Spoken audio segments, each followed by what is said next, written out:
Alla 1 Giovanna Ciovaru, Caorle Nuoto. Corsia 2 Martina Biasioli, Osi Laura Vicuna. Alla 3 Anna Marcotti, Gymnasium Pordenone. In corsia 4 Martina Rombaldoni, Vissauro. Alla 5 Rebecca De Rosa, Rarinantes Torino. Corsia 6 Vittoria Urbanetto, 2001 Team. Alla 7 Emi Scolastra, Vissauro. In 8 Matilde Modolo, Hydros.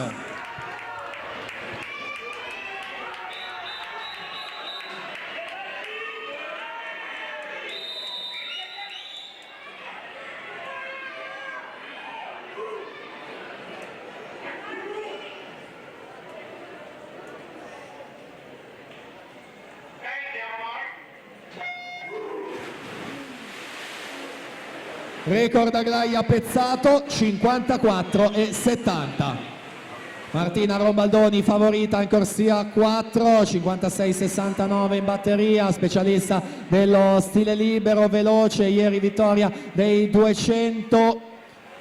Oggi in acqua sulla distanza dei 100, netto vantaggio già al passaggio di metà gara, 26,80 su Rebecca De Rosa, 27,88 Anna Marcotti, 28,02 in corsia 3 ad occupare la terza posizione. Già dall'altro lato della vasca con la Rombaldoni che scappa letteralmente via. È interessante invece la lotta per l'argento, sempre De Rosa alla 5 e Marcotti in corsia numero 3, dovrebbero essere loro a contendersela. Intanto si celebra la vincitrice Martina Rombaldoni, 56,04 il suo tempo. Martina Rombaldoni la vittoria quindi su Rebecca De Rosa, seconda in 57,62, Vittoria Urbanetto 57,98, sale in terza posizione.